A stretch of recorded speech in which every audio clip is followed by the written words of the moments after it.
মাথা থেকে পা পর্যন্ত ফাটিয়ে দিয়েছে। তা সত্ত্বেও মনে রাখবেন, আপনাদের আশীর্বাদে দোয়ায় আমি বেঁচে আছি। সেই সিপিএমকে আমি কোনোদিন ক্ষমা করব না। আর সিপিএম এর সাথে যারা ঘর করে, ওরা বিজেপির সাথে ঘর করে, আমি ওদের ক্ষমা করি না। ওরা বিজেপির, মনে রাখবেন, আমরা পঞ্চায়েত ইলেকশনে দেখেছি। আমি কংগ্রেসকে বললাম, তোমাদের একটাও এমএলএ নেই। टीएमसी प्रमुख ममता बनर्जी के छोटे भाई बाबुन बनर्जी ने बुधवार को हावड़ा लोकसभा सीट से प्रसून बनर्जी के पुनर्निर्मांकन पर अपनी नाराजगी व्यक्त की। बाबुन बनर्जी, जो वर्तमान में नई दिल्ली में हैं, उन्होंने कहा कि वह हावड़ा लोकसभा सीट से उम्मीदवार के चयन से खुश नहीं है। प्रसून बनर्जी सही विकल्प नहीं है। कई योग्य उम्मीदवारों को अनदेखा किया गया है। उन्होंने कहा, मैं प्रसून द्वारा मुझ पर किए गए अपमान को भी नहीं भूल सकता। क्या राजनीतिक विरासत के लिए भाई बहन के बीच की दरार अब तक एक नई राजनीतिक क्रांति का संकेत है? क्या यह घटना भारतीय राजनीति में एक नए युग की शुरुआत करेगी? आइए जानते हैं इस घटनाक्रम के पीछे की सारी कहानी, इसके प्रभाव और भविष्य की संभावनाओं को। नमस्कार, आप देख रहे हैं न्यूज़ और मैं हूं आपके साथ तनु शर्मा।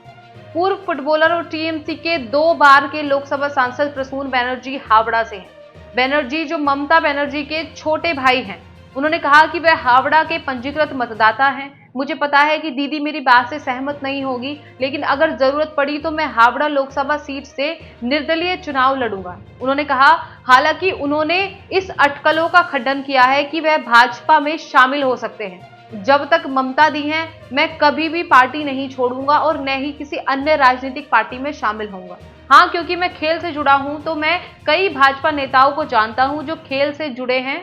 इसी बीच ममता बनर्जी ने अपने भाई के साथ संबंध तोड़ने का फैसला किया है।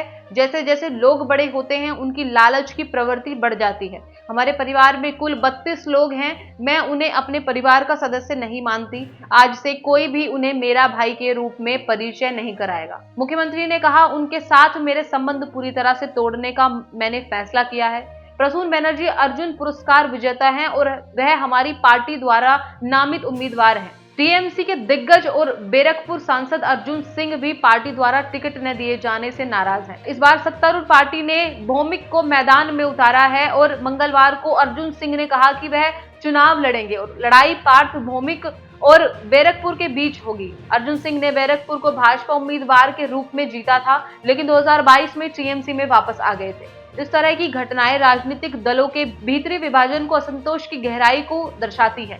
यह न केवल पार्टी की आंतरिक स्थिरता का पर प्रश्न उठाती है, बल्कि यह भी संकेत देती है कि व्यक्तिगत अहंकार और राजनीतिक विरासत के प्रति आकर्षण कैसे राजनीतिक निर्णयों को प्रभावित कर सकते हैं। इसके अलावा यह घटना यह भी दर्शाती है कि कैसे राजनीतिक विवाद और पारिवारिक टकराव एक दूसरे के साथ गुथे हुए हैं, जिससे राजनीतिक दलों के भीतर और बाहर दोनों जगह अनिश्चितता और अस्थिरता का माहौल बनता है। इस प्रकार के घटनाक्रम न केवल राजनीतिक दलों के लिए बल्कि लोकतंत्र के लिए भी एक चुनौती प्रस्तुत करते हैं। यह आवश्यक है कि राजनीतिक दल अपने आंतरिक मतभेदों को सुलझाए और एक स्थिर और समर्थन योग्य नेतृत्व प्रदान करे। इसके अलावा मतदाताओं को भी इस तरह के विवादों के प्रति सजग रहना चाहिए और अपने मताधिकार का उपयोग करते हुए समय इन घटनाओं को ध्यान में रखना चाहिए। क्या ये घटना राजनीतिक परिवर्तन की ओर इशारा करती है? क्या ये विवाद नए नेतृत्व को जन्म देंगे? इन सवालों के जवाब खोजने के लिए हमारे साथ बने रहिए। इसी के साथ साथ मैं तनु शर्मा आपसे विदा लेती हूँ। फिर मिलती हूँ नई अपडेट के साथ। तब तक के लिए आप बने रहिए एयर न्यूज के साथ। नमस्कार।